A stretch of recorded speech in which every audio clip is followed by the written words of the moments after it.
La transplantation d'organes remonte officiellement à 1943 avec le biologiste Peter Mdawar qui a effectué des expériences de greffe de peau. Médicalement, on distingue trois principaux types de greffons.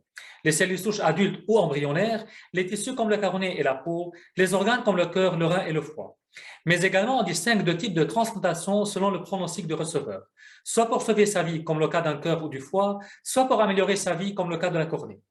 Juridiquement, en France, le don et la transplantation d'organes sont encadrés par la loi dont les articles se trouvent dans le Code de la santé publique et comportent six principes généraux.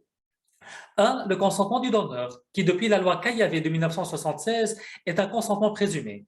Ce principe a été réaffirmé par la loi 2016-41 qui indique que chaque individu est présumé donneur sauf en cas de refus exprimé de son vivant dans le registre national des refus. 2. La gratuité du don. 3. L'anonymat entre le donneur et le receveur. 4. L'interdiction de la publicité. 5. La biovigilance. Et 6. La sécurité sanitaire. À ces principes généraux se rajoute le principe de constat de la mort pour un prélèvement post-mortem. Constat soumis aux trois critères. Absence totale de conscience, de signaux électriques et d'activité motrice spontanée, absence totale des réflexes cérébraux et absence totale de respiration spontanée.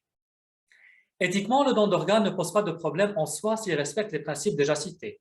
Le catéchisme de l'Église catholique, l'encyclique Evangelii Vitae et les discours des papes Jean-Paul et Benoît XVI rappellent qu'il s'agit d'un geste noble en vue de sauver une vie.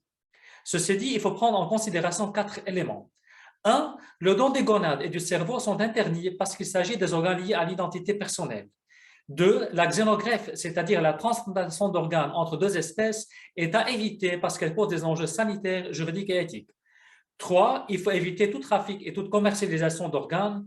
Et 4. Comme l'affirme la bioéthique personnaliste, il ne faut pas anticiper la mort pour prélever un organe, c'est-à-dire il ne faut pas recourir au mal pour obtenir le bien.